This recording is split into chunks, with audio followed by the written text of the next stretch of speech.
Restaurant স্টাইলে ডাল মাখনি। আমার তো ভীষণ পছন্দের, আশা করছি আপনাদেরও খুব ভালো লাগবে।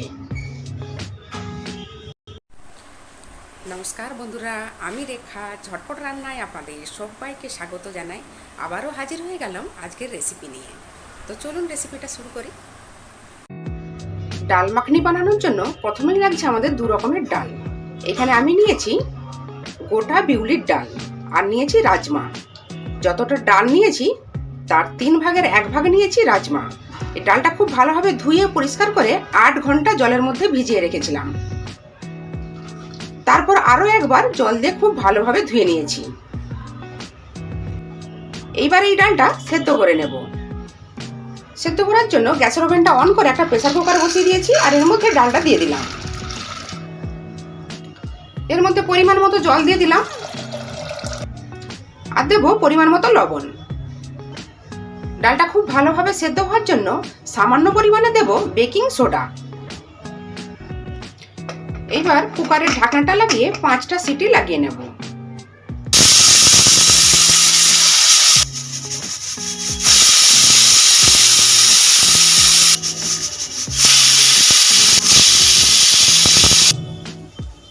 পাঁচটা সিটি আমাদের হয়ে গেল। গ্যাসের ফ্লেমটা অফ করে দিলাম, প্রেসার কুকারটা ঠান্ডা হতে দেব। আচ্ছা, এখানে প্রেসার কুকারটা ঠান্ডা হতে থাক, ততক্ষণ আমি মশলাটা বানিয়ে নিই। এখানে আমি গ্যাসের ওভেনটা অন করে একটা কড়াই বসিয়ে দিয়েছি আর এর মধ্যে পরিমাণ মতো রিফাইন তেল দিয়ে দিলাম। এর সাথে দিয়ে দেবো 2 চামচের মতো বাটার। এই রেসিপিতে বাটারের পরিমাণটা একটু বেশিই লাগে, আপনারা চাইলে পুরোটা বাটার দিয়েও বানাতে পারেন। মেল্ট করে নেব।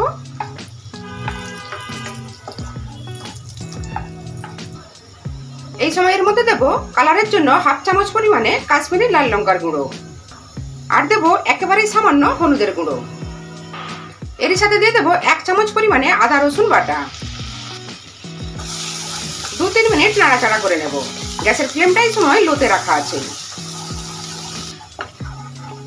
2 মিনিট আমাদের হয়ে গেছে। এই সময় এর মধ্যে দেব 2টো মিডিয়াম সাইজের টমেটো পেস্ট। স্বাদ মতো লবণ দিয়ে দিলাম। এবার মশলাটা আরো একবার কষিয়ে নেব।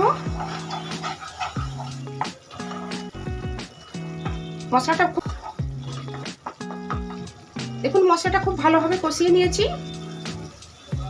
তেলটা সেপারেট হয়ে গেছে, দেখে বুঝতে পারছেন। এখানে দেখুন প্রেসার কুকারটা আমাদের ঠান্ডা হয়ে গেছে। ডালটা ঠিকঠাক সেদ্ধ হয়েছে কিনা একবার চেক করে নিই।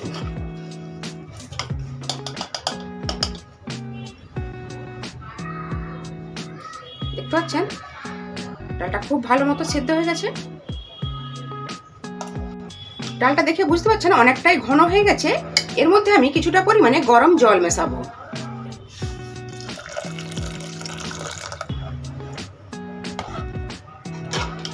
দেখুন পরিমাণ মতো জলটা দিয়ে দিয়েছি, এর থেকে কিন্তু বেশি আর জল দেব না। এইবার এই ডাল যাবে মশলার উপরে, মিশিয়ে নেব। ডালটা আমাদের ফুটতে শুরু হয়ে গেছে। এবার গ্যাসের ফ্লেমটা লোতে রেখে 10 মিনিট এইভাবে হতে দেব। ঢেকে দিলাম। 10 মিনিট আমাদের হয়ে গেছে।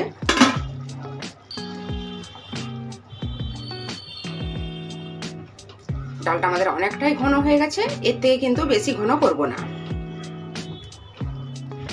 এইবার এই সময় এর মধ্যে দেব আরো কিছুটা পরিমাণে বাটার। আমি আগেই বললাম এই রেসিপিতে বাটারের পরিমাণটা একটু বেশিই লাগবে।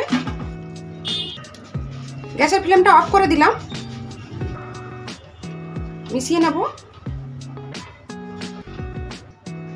একে এক সাইডে রেখে দেব। এই ডালটাকে আরো টেস্টফুল করার জন্য আমি একটা তড়কা দেব। তার জন্য গ্যাসের ওভেনটা অন করে একটা ফ্রাই প্যান বসিয়ে দিয়েছি। এর মধ্যে দিয়ে দিলাম কিছুটা পরিমাণে রিফাইন তেল। তেলটা আমাদের হালকা গরম হয়েছে। এর মধ্যে দিয়ে দিলাম 5-6টা রসুন কুচি। এর সাথে দিয়ে দেবো একটা কাঁচা লঙ্কা। রসুনটা লো ফ্লেমে লাল করে ভেজে নেব। এতে ডালের ফ্লেভারটা আরো 3 গুণ বেড়ে যাবে। দেখুন রসুন কাঁচা লঙ্কা লাল করে ভেজে নিয়েছি। গ্যাসের ফ্লেমটা অফ করে দিলাম। এইবার এর মধ্যে সামান্য পরিমাণে কাশ্মীরি লাল লঙ্কার গুঁড়ো দিয়ে দিলাম। এইবার এই তড়কা যাবে ডালের ওপরে, মিশিয়ে নেব। এইবার ঢেকে 5 মিনিট রেস্টে রেখে দেব, তারপর আপনাদের সার্ভ করে দেখাচ্ছি। রেস্টুরেন্ট স্টাইলে ডাল মাখনি আমাদের একদম রেডি হয়ে গেছে সার্ভ করার জন্য। খেতে জাস্ট ফাটাফাটি হয়েছে।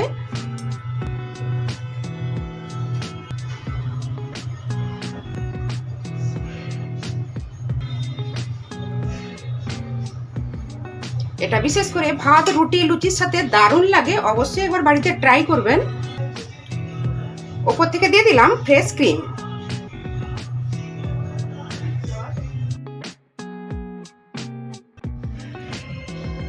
আজকের এই ডাল মাখনি আপনাদের কেমন লাগলো?